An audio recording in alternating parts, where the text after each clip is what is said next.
Naona tapanga celebrate 62 years. 62. Zaka 62.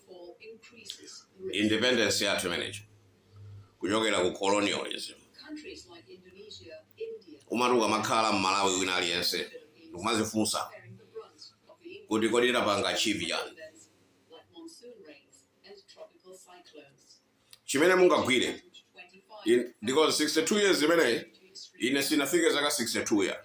Sinafike so zaka 50. Koma ndapanga nawo inherit the poverty ya Malawi. Every generation that is coming is inheriting the poverty. That is why palibe chimene chikuoneka. Koma ine ndimanena kuti Malawi chachikulu chimene chimabwezeresa dziko lijambuyo ndi education system. Because it failed to into my economists. My economists aku Malawi akanika kupanga build an economic system. My engineers akanika kupanga present engineering marvel technology. They are failing to progress. Palibe chinthu imeji kutuluka kuma engineering schools athu ngati ma kajamadi mamubas kani ma chani kani ma polytechnic kani chani. ICT. Software development and engineering. Palibe janzeri imeji kuchitika. The only thing that and permanently genius uyu ndikupa mavoti using software knowledge app. Malomondo kapange build system that will accommodate progressive ideas. Dziko lijatu kumapita patsogolo. Banking system ya Malawi chimodzimodzi. Mabanks alibe forex china everything is a structured failure. So why have we not managed to get hold of a system and develop it and bring in progressive ideas, develop them to make sure that we enable the future generation to inherit wealth of the land? Why are we failing to mine, extract? The extractive industry ya Malawi is non-existent. Palibe muntu malanga bwere pano pakuzanduza kuti gold mine ili apa. But then tilindi gold that is leaving Malawi. Ineyo mapanga business ya gold. I see the gold that is coming from Malawi and I see gold that is coming from Zambia, Mozambique, but the Malawi gold is 99.9 purity percentage. That means we have thick layer of gold dust. That means the alluvial metal in our gold dust is pure 100%. Why are we not extracting oil? I did the oil and gas exploration. I've seen it. Political will and political laziness. Because the politician of today, akufuna zikatenga ndrama ku IMF. Titati tiletse kuyambira lelolo kunena tisiri kufunaso ndrama za ku IMF. Muona anthu andale ayamba kupita kuma universities ndi ukafuna ana nzeru amene angathe kupanga build Jackman ndi kuyamba kupanga extract oil otipanga ife. Titati tisiye kupita ku parliament ndi kunena kuti from here tukufuna tipange law, a new resolution yokuti situkufunaso World Bank.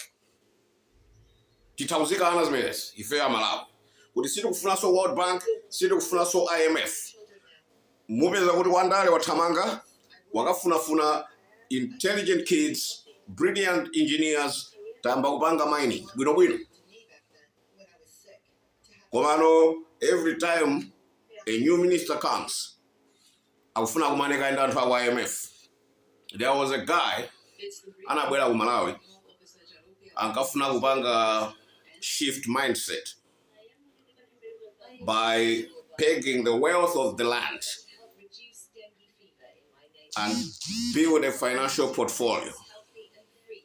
From there, Malawi was going to extract gold, oil, uranium, everything, put it together, we were going to be able to access in the Middle East up to 20 billion, 30 billion US dollars to help us start building our country, roads, aviation infrastructure, marine technology, marine engineering. Panoba tukugwirisa ntchito chiyilala MV ichi, because we cannot buy as many new turbo boats as zimanyamula to 200 koma ndi matabo zoti zitha kugulula from Khad to Songea within an hour. Why? 62 years. 62 years. Mukupana abe chifukwa cha tingongole, tima bribes, tima chani, and to are not happy. Malawi is the only country many mapanga produce unhappy people. If you look around each other, this guy is not happy. They can pretend they are happy, but they are not. I look at my fellow Malawians when they're at school and my jacket at school. They are not happy people. Everyone, I'm in. Chifukwa yokudyana. Chifukwa tutose lapanga blame the politician. But the politician takes advantage of a sleepy populace. If the population is sleepy, the politician, that's a breeding ground for these politicians that we have. I'm telling now to wapanga elect you, to wapanga appoint him positions you. They are taking advantage to Ugona. That is why they don't care about investing in the best education system. That's why I say I joga kuchanko kandi kuti awumatamangira unalowe mu system abendra. That is it. Ino mona kuti ko munthu ophunzira school kwambiri ufuna kulowa mu system ndi cholinga kuti abendra. Mesa wono kaphunzira school kwambiri no beno mafuna kulowa mu system to change it. New ideas. When you graduate from school, second law school, kandi engineering, kandi health, kandi chani medical. Umakala ndima babbling ideas, you want to get out, you want to go out there, you want to showcase your ideas. But not a Malawian. Akangojoka ku university chimene akufuna kupanga. Ndikukaomba basa waimbire phone amwene muti tatipatseni apa pa line nditakukutumula system apa. Ndeuti ndiomba dola izi ndizifaisawo. That's a Malawian mindset. Dziko lathu. Happy birthday Malawi, 62 years. Okay.